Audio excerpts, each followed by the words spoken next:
Hello, welcome back to the Irish Tennis Updates podcast. This week, I am excited to say that I have been speaking to Cian Blake and Carlos Miranda, who are the captains for this year's Irish Davis Cup team, who are travelling to Cyprus, and they play their group stage very soon, just this coming week, starting on the 16th of June. I speak to Cian and to Carlos. We get to hear about their backgrounds in tennis, how they got to where they are today. We also get to learn about the tie, the format that the matches will be following, who's on the team for Ireland, who's the opposition. So we get you all ready for the tie, which, as I said, is on the 16th of June.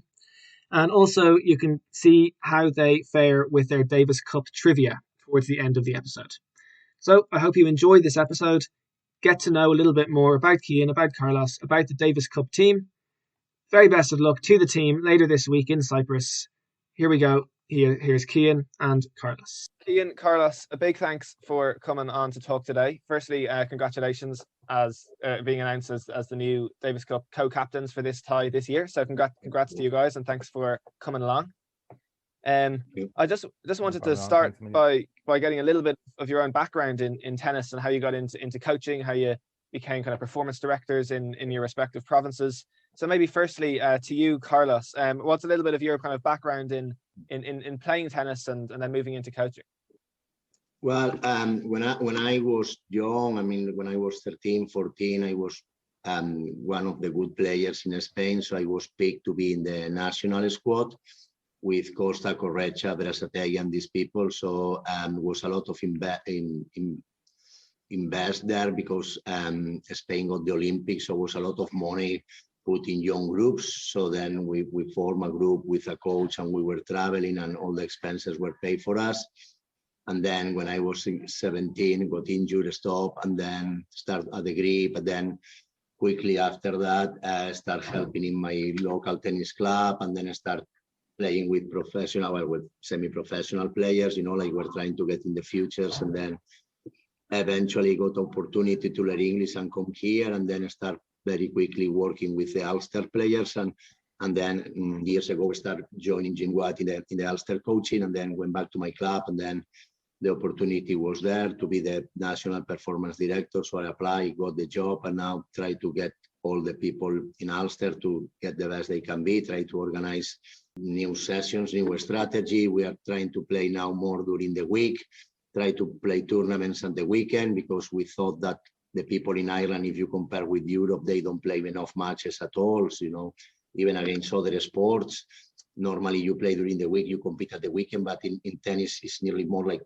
tournaments are in summer, it's not much during the year. Yeah. So to try to get best players, when we go especially international, we are very short of matches. So we are trying to change that dynamic to try to give the young kids the best opportunity and that they can to be the best they can to compete in good international level. Yeah, no, that's brilliant. Obviously, as you say, it's great to have played at such a great level in Spain and got so much experience there, and then come over to Ulster and getting to use that experience now in the role as performance director is just brilliant. And Cian, to bring you in, what's your sort of background in tennis? What's your story there? Yeah, so I would have started really in Bishopstown Tennis Club. Would have started kind of late playing competitively, maybe started playing competitively about 13, 14. Would have had a decent junior career, would have played junior into pros for Munster, and would have started my coaching. I actually started unofficially coaching when I was still a junior. Started working with my brother, Jamie, and I did a lot of traveling with him. So learned a lot from that experience, playing a lot of ITFs, bringing him to ITFs, Tennis Europes. And I think from that, then I worked with a few clubs. I've worked at Bishopstown and Lower Ahada, and now I'm working in Carrigaline and Crosshaven. From the club work, I would have always done a lot of performance, coached a lot of performance kids individually. And that's, I suppose, where I have a big passion for performance coaching. And obviously, when the position of Munster Performance Director came along, I thought it was a good fit for me and applied for the job and got it. And I suppose Interpros, I know you've spoken to a lot of people from Munster already, and it's probably a team that's come up, but Interpros is really important in Munster, I think, because Leinster have beaten us so much down through the years, and being on junior Interpro teams and losing to Leinster nearly every year, that was a major focus of mine when I took over as performance director, was to try try kind of stop that trend of Leinster winning every year. And we had reasonable success. We've won a few Interpros since, and that was the original focus. And from there then, and with the national programme, as Carlos has touched already, we've a team, myself, Carlos, Dan Arimia, John McGahan, and we're headed by Garrett Barry. And obviously the strategy was announced last year. Been a bit of a false start really because of COVID, but we're really looking forward to getting it going. And a big thing for us is to change the culture and try and work at changing the culture of Irish tennis. I mean, for a long time now, tennis in Ireland has been nearly all about coaching. It hasn't been about competing. So we want to change that culture. We want to give kids as many competitive opportunities as possible. And we're working close with the competitions team in Tennis Ireland to do that. So that's kind of a brief summary of my tennis career to date. Yeah, no, absolutely. And how excited are you, Cian, for the next year or so as things do start to open up and you can put this plan into action finally? How excited are you for the next while? Yeah, really excited. I mean, I think there's a lot of good things about Irish tennis. One of the things that we would like to, I suppose, to improve and to change is to get everyone working together. We're a small country, and we're starting at disadvantage already, being an island, being a small country with not as much resources as other countries. But if we're working against each other, we've absolutely no hope at all. We need to work together, coaches, parents, players, everyone needs to come together. And that's kind of goes back to the culture, Adam, of changing that culture. I think down through the years, and even more so now with parents and players, you see crazy things like kids avoiding playing tournaments so they don't get to play a player because it might affect their ranking, all that kind of stuff. So I think there's been so few tournaments down through the years, there's been a lot of pressure on juniors. Say, for argument's sake, if you lost a match in Fitzwilliam, people will be talking about it for 3 months because you don't get that opportunity until the national indoors at Christmas, you know. So by creating more competitive opportunities, we think that it'll take a lot of pressure off the kids. And obviously, because it's a small community tennis, everyone is talking about that match as well. So we think by creating more tournaments that this will help hugely. So yeah, really looking forward to getting it started. Obviously, it's been frustrating with COVID, but we've a really good plan in place, and we're looking to branch out and to get as much help as possible and bring as many people along on the journey with us as possible, you know. Yeah, absolutely. And Carlos, to bring you back in your time as performance director in Ulster, what have been a couple of the highlights you've had there? For me, the first thing that I did, is a bit what Ken just have said, was just bring all the coaches together, because a lot of people were doing their own thing, and was that sense that even coaches were competing against each other to get the player. So for me, for my background, I mean, you just improve if you play with the best players. So if you put them all together, the level of all of them improve more. If they train separately, they just beat each other. And I think that because was not much competition, nearly the idea is if my player is better than your player, I look like a better coach. But was nearly more about the coaches than about the players in general. Like if I can play with another player like me every day, both of us gonna improve more, and then we'll be both better down the line. So the idea was bring everybody part of it, tell them that we are not against each other, we are here to help each other. And basically the focus more in the kids. At the end of the day, it's the players that we need to focus on. It's not about our own success, it's about their own success. So try to bring everybody together, try to explain them why we do the things, train together, even when we have the chance, try to travel together and try to achieve our goals. I mean, for me, as I said, all of us have to be like one, even that is an individual sport. You need to train with the right players, you know, you need to push each other. So the key for me is like, we are here to be the best we can, so we need each other. Yeah, that was try to put everybody together, push in the same direction is one of the best things that has happened in Ulster in the last couple of years. Yeah, no, absolutely. Very good. And Carlos, we're talking obviously here about Davis Cup, and which is very much a team environment. So for you in tennis, do you have any experiences of team environments that stand out, be that captaining a team or playing on a team? Do any of those stand out to you? Well, yeah. Well, when I was under 14 and under 16, I was part of the national team. Like, will be the Davis Cup under 14 or 16 for Spain, and the captains that I have been captains of the Davis Cup after, and some even the players that I was playing have been captains as well. So as soon as we got the opportunity to be the co-captains, I spoke with Alex Correcha, with Costa, guys that have been the captains in Spain, and they have given us information about how to manage the team, what's the goal for the team. So hopefully we have as much information as possible. Obviously, as you said, it's an individual sport, but it's important that week we all have a good team spirit as well, because even that is just one player, is important. The other people support. Training sessions have to be done, and try to put the players in the best possible environment to perform on court. At the end of the day, they are the ones that are going to win or lose matches, but as much we can help to put them into place, and the result will be better. And also, it's a massive honor for us, especially, but also for the players to represent their country. So we have to make sure that experience is as positive as possible in all the aspects of the game. Yeah, no, for sure. And for you then, Cian, what kind of experiences have you had of captaining various teams, and how have those experiences been for you?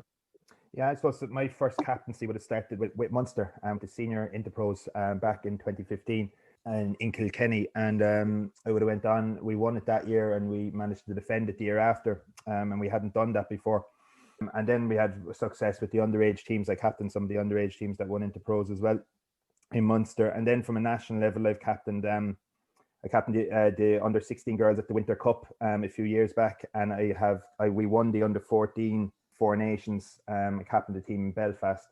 That was 3 years back. And then the last Four Nations, I captained the under 18 team,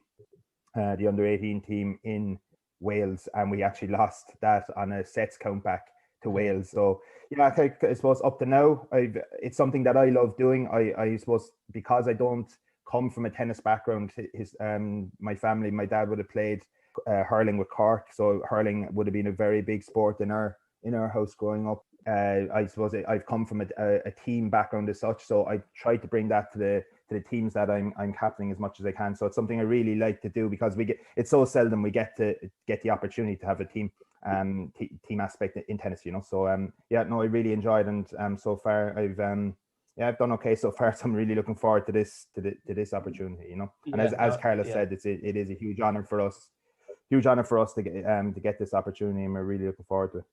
Yeah, no, that's great. And to bring it on to Davis Cup, Cian, for you, when did you find out about the position for yourself and Carlos as captains, and how did that feel in that moment? Yeah, we would have found out through Tennis Ireland that Conor wasn't able to travel for this tie. So would have found out maybe, I suppose it's maybe 3 weeks, or maybe 2 weeks ago at this stage. And yeah, I suppose it was a bit surreal, really, being honest, Adam, at the start. Look, it's something that I've always wanted to do in the long term, but didn't think it would come around this early. So bit surreal. And then I just want to mention Conor as well, Conor Nyland.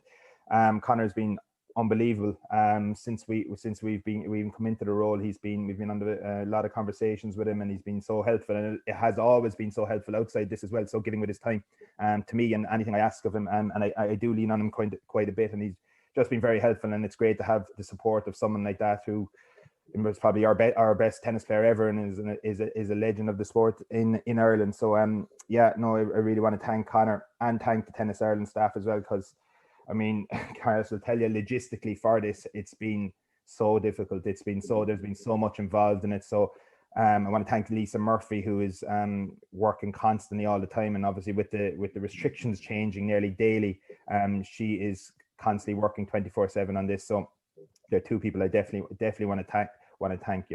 Yeah. And Carlos, maybe to bring you in, can you describe a bit of how it's been since you found out those challenges Cian alluded to? How have things been going the last few weeks? Yeah, well, first is like first thing that you get a massive excitement, because that is something that, like a coach, is not much more after that, to be able to represent the team, especially for me that I'm not from here. But obviously, as soon as we got the information, we start working. I mean, with Kane. We, especially as he said, we have chats with Conor Island, he set up a group for us just to make sure that the transition for the players was as smooth as possible, because obviously for them, we are a bit two new faces. They are used to travel with him, and it's difficult to just match his level of playing and experience, So But then we decide to, we have been in touch with all the coaches that work with the players. We have been in touch with the players themselves. Kane has called them one by one, just to see where they are, what's the plans until then, what's the level of tournaments and training, just until the point that we can meet them, if there's anything that we could help in the way, and just also speak with the coaches to see how they are on court, of course, just to make sure that we are as familiar with every part of the trip before we go, then obviously once you are there, it's going to be up to have a bit of luck in the draw, have luck in the performance, because the margins are very, very small in those ties. But try to be as ready as we possible, as much information, try to Google the opposition as well to see, just to give as much information to our players, and also try to make sure that they are as calm as possible for the match, so. Yeah. And talk to me a little bit, Carlos, about the team that is going to be traveling. So I guess you have Simon, you have Julian, Oscar, and Dave O'Hare back in the team as well. So talk to me a little bit about those players and how that's all going for them. Well, unfortunately, Julian has been injured in the process, so he cannot travel with us anymore. So Amar Elamin is joining the team. So it's a good team. I mean, we have Simon, that is of best number one player. He's playing tournaments constantly, so he's a very solid player. He's a very strong player, so it's a very good number one to have. Then we have Oscar Ocean, that is a player that has a big game, so it's quite intimidating. So it's very good to have, and also can give you a good option.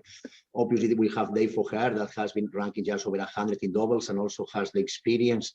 So it's a very good team member to have in the team, because he also knows a lot of the players. So even can be help with us on court, we think.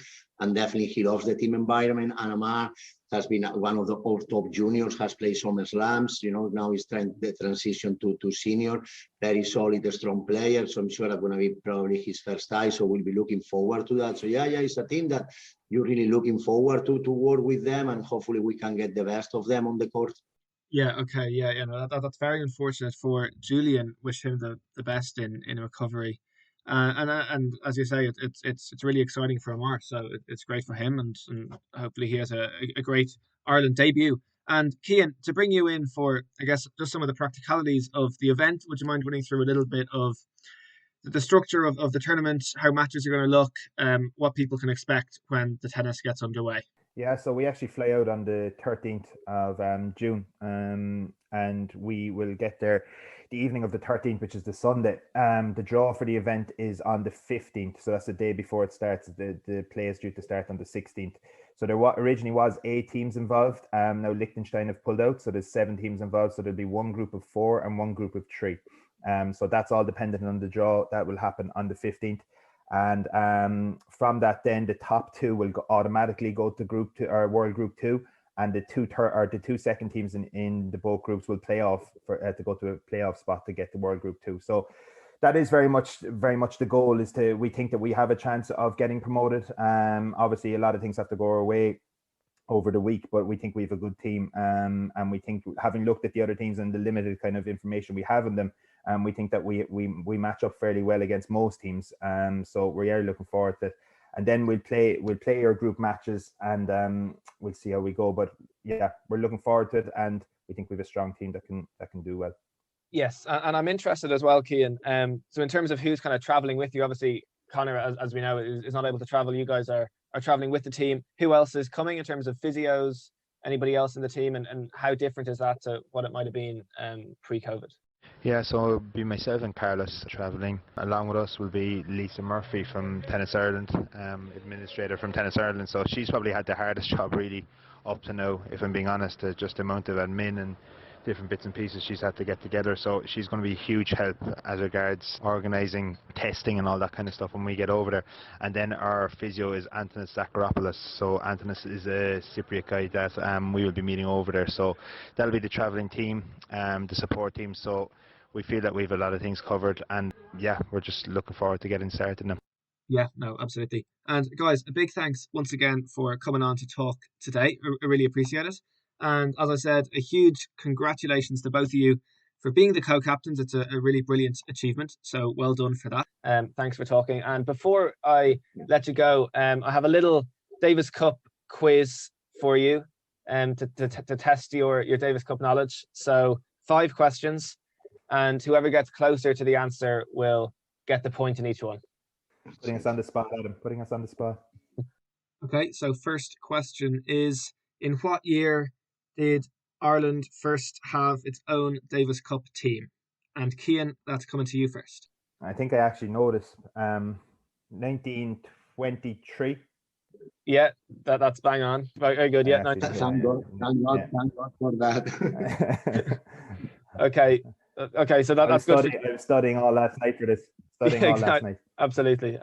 Now, Carlos, I'll come to you first on this next question. How long was the longest ever rubber played, and who played it for a bonus point? So, Carlos, you first. In Ireland? Yeah, Ireland's longest ever Davis Cup rubber. And a hint is that it was in 2012. Oh, 2012. The match will be like 5-6 hours. Connor Island against somebody, I don't know. Okay. Maybe James McGee. I'm not too sure. All right, it was James McGee. You're correct at James McGee. It was McGee indeed. Cian, any clue of the length? I'll go 5 hours. If 5 hours is correct, yeah, it was actually bang on 5 hours. So there you go. Well done. Oh, really? Yeah, there you go. All right, so question 3, coming to you first, Cian. How many ties have Ireland played? How many Davis Cup ties? So since 1923. 94. Okay, and Carlos, coming to you. So whoever gets closer. I think that's the only one that I will know. 158. Oh my God. I have it as 163 where I saw it, but you're definitely closer. Okay. My maths isn't great. Okay, that's definitely a point for Carlos there. Now, the next question. How many players have represented Ireland in Davis Cup? So again, since 1923, how many different players have represented Ireland? And Carlos, coming to you first. 90. Okay, yeah. Cian, that's close. So it's not bang on. 100. It's 81. So another point for Carlos there. And the final question is, how many games were in the longest ever fifth and deciding set played by an Irish team? Open 5th set. Yeah, exactly. Yeah, so there's no tiebreak. So yeah, I will go 12, 10, 22. Okay, and Carlos, your answer? I'll go 30. 30. The answer is 32. So it was a 17-15 was the score. And so they get Carlos, you were closer there, well done. And just out of, in case anyone's wondering, it was Owen Collins and Mark Farron in a doubles match in 1994. They actually lost this 17-15 in the 5th set. So guys, I'll leave it there. So I think you've passed the test. So yeah, absolutely. And again, a big thanks for coming on to talk. A big well done on being the captains for this tie, and the very best of luck to you guys and to the team in Cyprus in a couple of weeks' time when you guys are playing. So big thanks and well done again. Yeah, and just before we go, Adam, yeah. Well done to you on these podcasts. I've been listening to a lot of them, and I think it's great what you're doing, and it's something that's really needed in Irish tennis. So keep it up, and well done. Well, thanks. Yeah, and thank you very much to having us to give the opportunity for us to talk. Big thanks once again to Cian and to Carlos for their time, for coming on for the chat. The very best of luck to them and to the team in Cyprus this week. Also, we should note that the Billie Jean King Cup, formerly Fed Cup, team is also playing this week. They're playing their matches in Lithuania in the group stage. They start a day earlier on the 15th, and I will be doing my best to keep up to date with both of those teams as they play this week. The very, very best of luck to both teams. And thanks for listening to this episode. If you've enjoyed it, please do share it if you can. And until next time, I've been Adam, and goodbye.